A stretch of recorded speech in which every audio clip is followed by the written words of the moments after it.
First email ID and contact number. Name, email ID and contact number. In some of the resumes, you can mention your full address. Understand now? In some of the resumes, it is advisable always you have to mention your full address. Clear? When you write your name, if your surname is too lengthy, avoid it. You write initial. If it is P, you write P. If it is A, you write A. Don't write Alagada, so and so, and your name, which covers the whole page. No. Understand?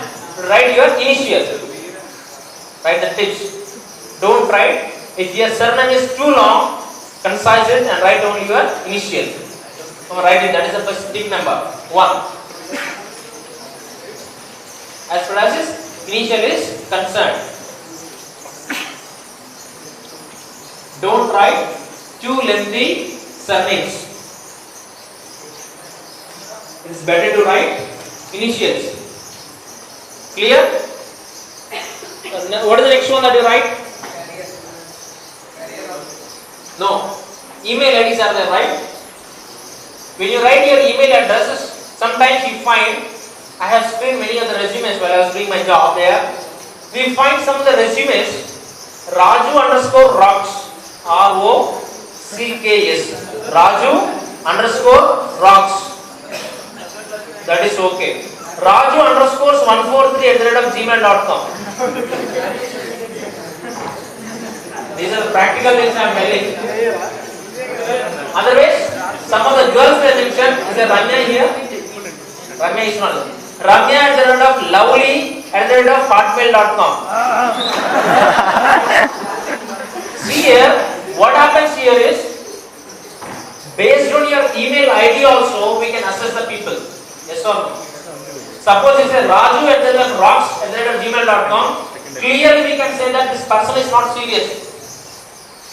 So, raju@rocks@gmail.com, something like that. Clearly we can assess his personality. The person is not serious. The person is so casual. Even though you call that person, I say 99% these qualities are applicable to Raju. Understand now? The person says, is there Ravi here? Ravi here? Ravi@143@gmail.com. When you prepare your email address, it has to be so formal. Only your surname as well as name. That's it. Your surname as well as name @gmail.com or yahoo.com. Don't prefer Hotmail. It can be something different meaning. Understood? Suppose 70 students are attending interview. We have Excel sheet, right? We will be entering name of the student, email ID and his qualifications. So we cannot see each person. Lovely is there, or 143 is there, or rocks is there. So we have some keywords. Alter the control and F. You put it and write it. Rocks. These are the keywords that take rocks. Enter it. Wherever you see the email ID with the rocks, straight away reject that person. It is happening. People may not be aware of that. Put 143. The person is so casual. So then and there itself clear away leads to rejection. Your email ID also decides your future. Some of the companies are very, very particular. Even they may not call that person for interview. Understand now? It is happening right now in the market. That is why fancy names you have to avoid it. So write it in the tip 2. When you write your email ID, fancy things or fancy numbers have to be avoided.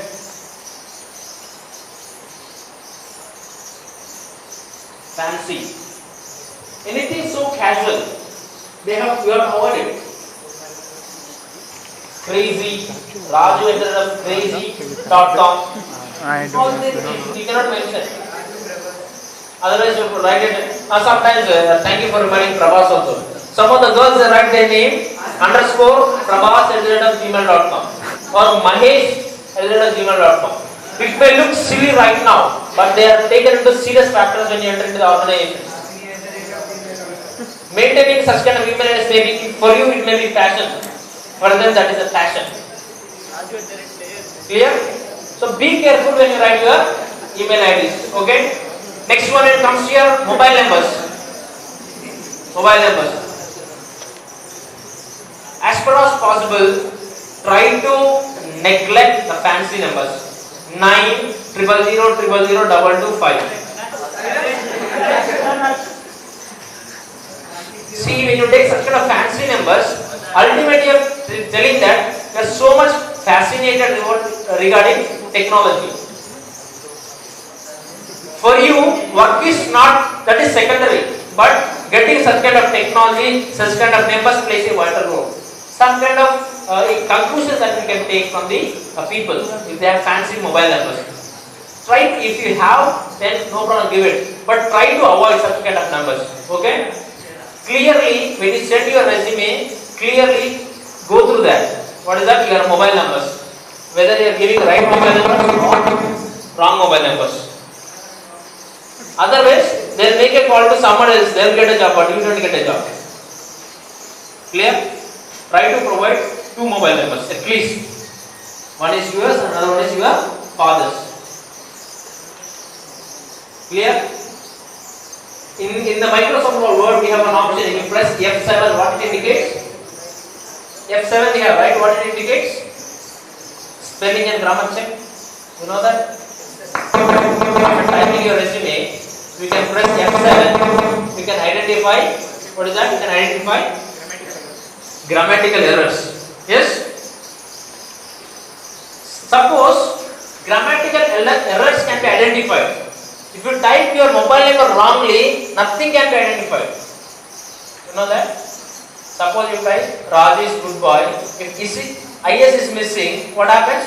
It indicates that IS has to be put there. Suppose 901 number is missing. It won't indicate because it is a number. It only checks spelling and grammar, not the numbers.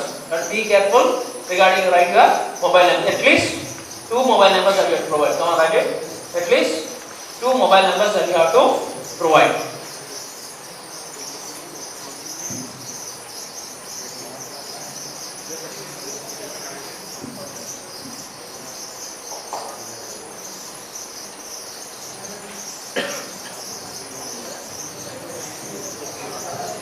As far as address is concerned, don't write your local address here. The students are from Hyderabad, you can mention Hyderabad address. I am telling the students who are coming from Alir, Janagam, Bonagiri, pay attention here. You cannot or you should not write your locality of nativity here. I will tell you the reason for that. Some of the companies, when they want to search for resumes, they give the location also. We want the resumes only from Hyderabad. Yes? When you give that option Hyderabad, resumes will be selected only if they have Hyderabad. So Hyderabad will be highlighted with yellow color or red color like that. Suppose you write Bonagiri, Alir and Janagam, they won't give that option there, right? So you use your selection process. Understood now? That is the reason. If you have any relatives at Hyderabad, mention their address. I'm telling only the address, but don't mention your local addresses here. They have search engine optimization, they have techniques. HR people, what they do is, we want the resumes only from Hyderabad.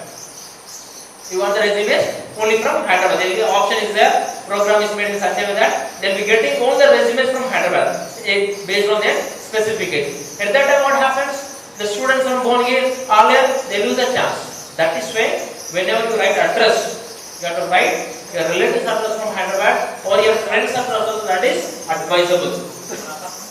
Understood? If you don't have relatives in Hyderabad, at least you have the friends in Hyderabad, right? But don't give your friend's mobile number in your case. He says that he is absent, is not there, like that. Okay? So write the big number. You have to write local city, not local place. Local city address. Don't forget. Now tell me, do you have the address of local city, previous resident, or maybe local Janagama Bodhgir address? This happens. Your Janagama won't be there in the list. Your Bodhgir won't be there in the list. Alayar won't be there in the list. Understood? Clear? Next one. What is the next one? Career objective. Next one is career objective. For heaven's sake, please don't copy your career objective. I'll tell you what happens. Suppose it is a on-campus placement. Suppose if you take all the students will be entering into the same interview chamber. Yes or no? The interviewer or HR person also same. Three friends from the same department enter into the interview chamber. You will be looking at first resume, career objective is good. Second person comes with the same career objective. Again third person enters in the hall, the same career objectives. Till all the people will be entering into the same career objective. What happens? What happens? It gets negative impression. Yes or no? That is why your career objective has to be something unique, something different from others. Come on, write it in the tips. Your career objective has to be 2 to 3 lines. Maximum of 2 to 3 lines.